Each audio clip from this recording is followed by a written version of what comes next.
जी देखिए 3.3 एक्सरसाइज का ये लास्ट सवाल है। अब इसको हम लोग बारीकी से समझेंगे और जानेंगे ये क्या कह रहा है। ये कह रहा है आपका 5 वर्ष बाद जैकब की आयु, 5 वर्ष बाद जैकब की आयु उसके पुत्र की आयु से 3 गुनी हो जाएगी। उसके पुत्र की आयु से 3 गुनी हो जाएगी। 5 वर्ष बाद, 5 वर्ष पूर्व जैकब की आयु। देखिए दो प्रश्न यहाँ पर बनता है, 5 वर्ष बाद, 5 वर्ष पूर्व। ये दो चीजें अगर समझ लिए तो सवाल 1 सेकंड में बन जाएगा। तो हम लोग लिखते हैं उसके पुत्र की आयु की 7 गुनी। ये देखिए 7 गुनी और 3 गुनी, ये सारा खेला इसी 4 वाक्य पे है। तो हम लोग बनाते हैं और लिखते हैं। सबसे पहले लिखेंगे माना कि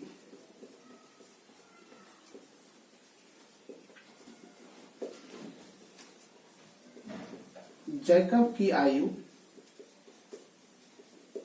x है या x वर्ष है, x वर्ष है, और उसके पुत्री की, पुत्र की है, क्या है, उसके पुत्र की आयु, ठीक है, y वर्ष मान लेते हैं। मान लिया तक। अब कहा क्या है, ये तो सिंपल सी बात है, आप कोई भी मान सकते हैं। अब यहां पर कहना है 5 वर्ष बाद। आपको मैंने अगले सवाल में बताया था 5 वर्ष बाद में क्या करना होता है। मैंने क्या बताया था अगले सवाल में कि 5 वर्ष बाद रहे तो उस प्रश्न में क्या करना होता है। मैं आपको एक उदाहरण देकर समझाना चाहूंगा। आज 2023 ईस्वी है। सपोज आप में से कोई बच्चा रोहित है। आज 2023 वर्ष चल रही है और मैं रोहित से पूछूं कि रोहित बताओ कि तुम्हारी उम्र 5 वर्ष बाद क्या होगी। तो 2023 ईस्वी में वो बच्चा क्या करेगा, अपनी समय को यानी वर्ष को जोड़ देगा। 2023 में 5 वर्ष प्लस करेंगे तो मेरा क्या होगा, तो 2028 वर्ष होगा। तो उसी तरह से ये सवाल आपको कह रहा है जैकब की आयु x है और उसके पुत्र की आयु y है। 5 वर्ष बाद तो लिखेंगे यहां पर 5 वर्ष बाद किसकी, जैकब की आयु। ठीक है, क्या हो जाएगा भाई बताओ तुम लोग तो समझदार हो। यानी इस वर्ष में 5 वर्ष बाद कह रहा है तो बाद में क्या कर देंगे, जोड़ देंगे। बाद में क्या कर देंगे, जोड़ देंगे। तो 5 वर्ष बाद तो क्या हो जाएगा इसकी आयु, बता सकते हो। इसकी आयु हो जाएगा x + 5, x + 5 वर्ष। 5 वर्ष बाद किसकी, पुत्र की आयु क्या हो जाएगा, y + 5। अब तो सवाल बन गया। फिर कह रहा है कि उसी में से देखिए 5 वर्ष बाद जैकब की आयु उसके पुत्र की आयु से 3 गुनी हो जाएगी। अब समझिए यहां पर सबसे पहले दोनों को आपस में बराबर कीजिए, x + 5 y + 5। अब समझ में आपको आएगा ये है जैकब और ये है उसका पुत्र। ये है जैकब, ये है पुत्र। ये कह रहा है कि जैकब की आयु उसके पुत्र की आयु से 3 गुनी हो जाएगी। जैकब की आयु यानी x ऑलरेडी 3 गुना है, तो गुना हमें किसमें करना होगा, गुना हमें किसमें करना होगा, इस वाले में करना होगा, पुत्र में। तभी तो आपस में ये समीकरण बराबर होगा, है ना। चलिए अब देखिए क्या करेंगे। अब इसको आप हल्का कर लीजिए।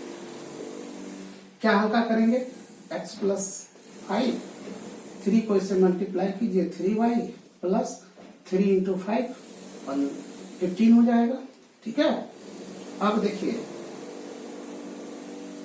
यहां तक दिख रहा है बच्चों, ये लाइन दिख रहा है। Yes sir. ये लाइन दिख रहा है। Yes sir. Yes sir. ठीक है, x + 5 लिख लिया मैंने। आप यहाँ पर ये करो, ये काम करो। चूंकि इसको भी उसी विधि से बनाना है ना, प्रतिस्थापन विधि से, तो आप इसको जो है इधर कर दो। ठीक है, तो क्या हो जाएगा x बराबर 3y प्लस 15, इसको उस तरफ कर दिया तो -5, तो 3y और प्लस 15 में 5 गया 10, 10 बचा, तो x इक्वल टू क्या हो गया 3y प्लस 10। ये आपका समीकरण, इसको a मान लो, मान लिया ना।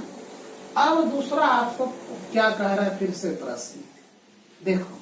दूसरा प्रश्न कह रहा है, दूसरा प्रश्न आपको ये कह रहा है 5 वर्ष पूर्व, 5 वर्ष पूर्व मैंने आपको कहा था, अगले सवाल में भी बताया था कि जब भी पूर्व की चर्चा करे, जब भी पूर्व की चर्चा करे तो आपको माइनस करनी है। मैं सपोज ये कहना चाहूंगा, अभी जस्ट मैंने इसी सवाल पे रोहित का एक उदाहरण दिया, अभी मैं जस्ट रोहित से ये पूछूंगा कि 2023 में तुम्हारी उम्र 10 वर्ष थी, तो बताओ कि 2020 में कितना थी।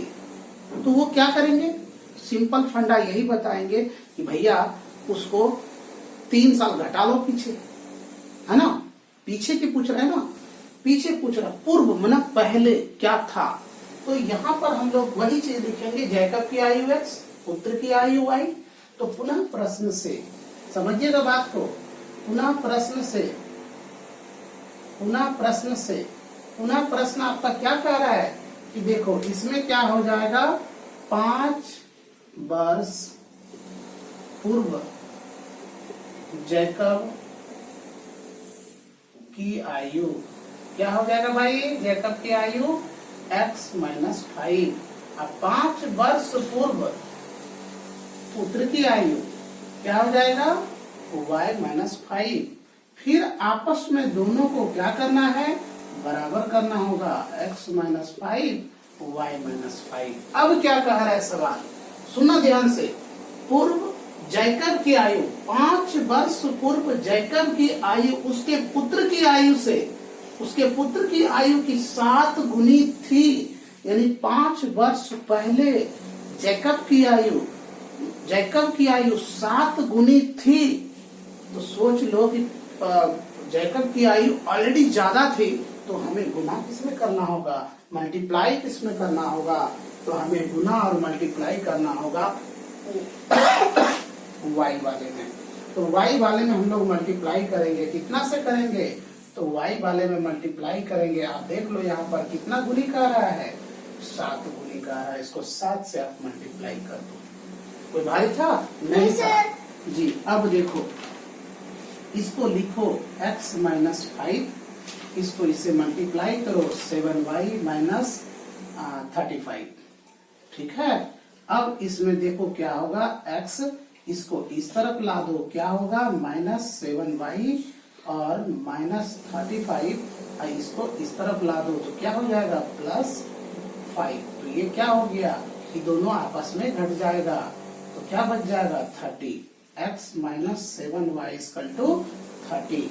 ये आपका अगला समीकरण हो गया। तो इसको आप मान लो समीकरण 1, समीकरण 1 मान लिए। अब क्या करेंगे, जो x की वैल्यू आपके पास आया है, चूंकि प्रतिस्थापन विधि बनाना है ना, तो पहले प्रतिस्थापन विधि का मतलब होता है कि किसी भी समीकरण में उसकी एक वैल्यू को प्रतिस्थापित कर देना, ही बैठा देना, ठीक है ना। चलिए देखिए, अब यहाँ पर हम लोग लिखेंगे now from equation 1 by putting value x in x। तो यहाँ पर लिखेंगे अब समीकरण 1 में x का मान प्रतिस्थापित को मैं शॉर्ट में लिख देता हूँ, प्रतिस्थापित करने पर, ठीक है। तो देखो अब मैं यहाँ बता रहा हूँ, आपका सवाल यहीं तक में कंप्लीट हो जाएगा। चलिए देखिए, इस समीकरण को लिखिए, x माइनस 7y बराबर -30, दिख रहा है ना। x माइनस, यहाँ से देखिए कहाँ से लाया, आपका ये क्वेश्चन नहीं बने, मैंने समीकरण 1 को लिखा x minus 7y equal to -30, ठीक है। अब यहाँ पर देखो क्या करना है, x की वैल्यू यहाँ से देखो, यहाँ पर देखो x की वैल्यू यहाँ से देखो 3y प्लस 10, इसकी जगह पे बैठाओ 3y प्लस 10, कहां से लिया, यहां से लिया। अब इसको यहाँ पर माइनस है, -2, 7y इक्वल टू -30। मैं कुछ भी नहीं कर रहा हूं, देखो यहाँ पर ये हो गया ना। अब इसके आगे क्या करना है, ये दोनों देखो जात वाला है ना, ये दोनों एक जात का है ना, है ना एक जात का। चलिए तो ये 7 और 3, ये प्लस में ये माइनस में आपस में क्या हो जाएगा, घट जाएगा। तो क्या बच जाएगा, -4y और +10 इक्वल टू -30, है ना। तो -4y इसको उस तरफ भेजो, -30 ये प्लस है, इस तरफ जाएगा तो क्या होगा, -10। तो ये क्या हो गया, माइनस बड़े अंक का चिन्ह लिख दिए, 30 + 10 40 और -4y माइनस माइनस कैंसिल, 4 से इसको क्रॉस करेंगे, डिवाइड करेंगे तो क्या हो जाएगा, 10 आ जाएगा। तो y की वैल्यू कितना आ गया, 10 वर्ष। y की वैल्यू 10 वर्ष, यानी y कौन है, y पुत्र की आयु है। पुत्र की आयु कितना हो गया, पुत्र की आयु कितना हो गया, 10 वर्ष। 10 वर्ष निकल गया एक आंसर। अब दूसरा क्या कह रहा है कि हमें उसकी वर्तमान आयु क्या थी। अब वर्तमान आयु हमें जैकब का भी चाहिए ना, तो अब समीकरण ए में x का मान रखने पर, ठीक है। तो x क्या है, x है तुम्हारा 3y + 10। y की वैल्यू क्या है, y की वैल्यू यहाँ देखो 10, 3 × 10 + 10 क्या हो जाएगा, 30 + 10 क्या हो जाएगा, 40। x = कितना वर्ष। ये भी आंसर आपका हो गया और ये भी आंसर हो गया। नीचे आप लिख सकते हैं यहाँ पर, अतः x = 40 वर्ष, y = 10 वर्ष। समझ में आ गया आपको आंसर। यहाँ तक दिखने में किसी तरह की दिक्कत नहीं होगी। चलिए आप लोग इसे तब तक अपने कॉपी में नोट कीजिए, ठीक है। आप नोट कीजिए और किसी तरह की दिक्कत आए तो आप कमेंट्स जरूर कीजिए कि सर इस चैप्टर में ऐसा सवाल है, जो प्रॉब्लम आ रही है उसे सॉर्ट आउट किया जाए। तो मैं अगले वीडियो में आपको सवाल का सॉल्यूशन दे के भेजूंगा जी। इसको आप तब तक नोट कीजिए, मैं अगला सवाल पुनः बताने वाला हूँ। नोट कीजिए, आप जल्दी से नोट कीजिए।